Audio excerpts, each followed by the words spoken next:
खुलुमबाय बड' निउज एनबि आव नोंथांमोनखौ बयखौबो बरायबाय। भिडिअखौ अननानै जोबजासिम नायलां। दिनैनि रादाबफोरानो जाबाय दुलाराय बर' फरायसा आफादा बड'लेण्ड इउनिभारसिटिनि भाइस चेन्सेलर लाइस्राम लादु सिंखौ होखारनो थाखाय धरना खालामबोबाय थादोंमोन।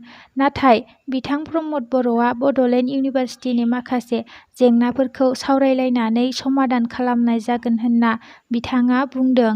बिथांनि बुंनायखौ लानानै दुलाराय बर' फरायसा आफादा मानिनानै लादों आरो दोनथ'नाय जादों। नाथाय बिथां दिपेन बर'आ बुङो दि जुदि मोजां समाधान जायाबा 19 अक्ट'बरनिफ्राय धरना खालामफिननाय जागोन होनना बुङो। नाथाय दिनै आसामनि गाहाय मन्थ्रि ड हेमन्त बिश्व शर्माया गिबि खेबनि थाखाय बड'लेण्ड इउनिभारसिटिनि भाइस चेन्सेलरनि सायाव बुङो दि लाइस्राम लादु सिंखौ आं मोजां मोना आरो थाबैनो बड'लेण्ड इउनिभारसिटिनिफ्राय रिजाइन लानांगौ होनना बुङो आरो बुंबावो दि लाइस्राम लादु सिंनि सायावनो आसामनि सोलोंथाइ मन्थ्रिजोंबो रायज्लायखांबाय होनना।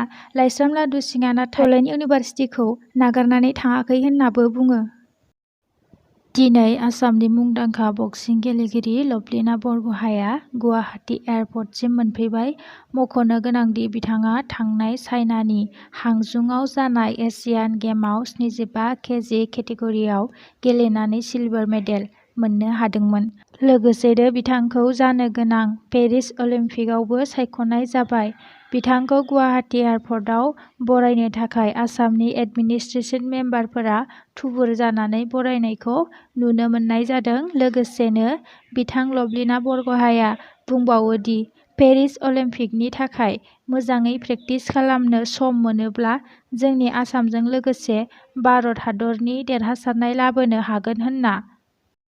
आफगानिस्तानाव फिन बांग्रिं थांनाय सनिबारखालि आफगानिस्तानाव 6.3 गोख्रैथि बांग्रिं मावनाया सोनाब आफगानिस्तानखौ थेर-बेथेर खालामनानै 2,000 निबो बांसिन सुबुंनि जिउ खहा जादोंमोन। आरोबाव खौरां मोन्नाय जादों दि आफगानिस्तानाव फिन जोबोद गिदिर बांग्रिं दिनै मावदों।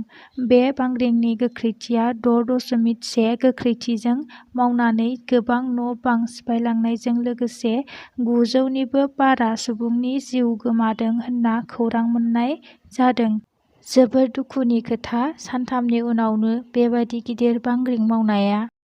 आसाम सरकारा केबिनेटनि गेजेरजों फोसावो दि 13 अक्ट'बरनिफ्राय सरकारि फरायसालियाव फरायनाय फरायसुलिफोरनो सरकारनिफ्राय साइकेल होसिगोन होनना। लोगोसे जाय माइक्र'फाइनान्सआव लन लादोंमोन बिसोरनि थाखाय गोजोनथाव खौरां 16 अक्ट'बरनिफ्राय बिसोरनो एनअसि नन अबजेक्सन सार्टिफिकेटखौ होनाय जासिगोन होनना फोसावो। दिनै आसामनि गिबि मन्थ्रि बिथां हेमन्त बिश्व शर्माया क'क्राझाराव जानाय मोनसे मेलनि गेजेरजों गोरिब नखरनि सुबुंफोरनि थाखाय आरो गोदानै 7 लाख जन सुबुंनो अरुण'दयनि एप्लाइ थाबैनो लाबोबावगोन होनना बिथाङा फोसावबाय।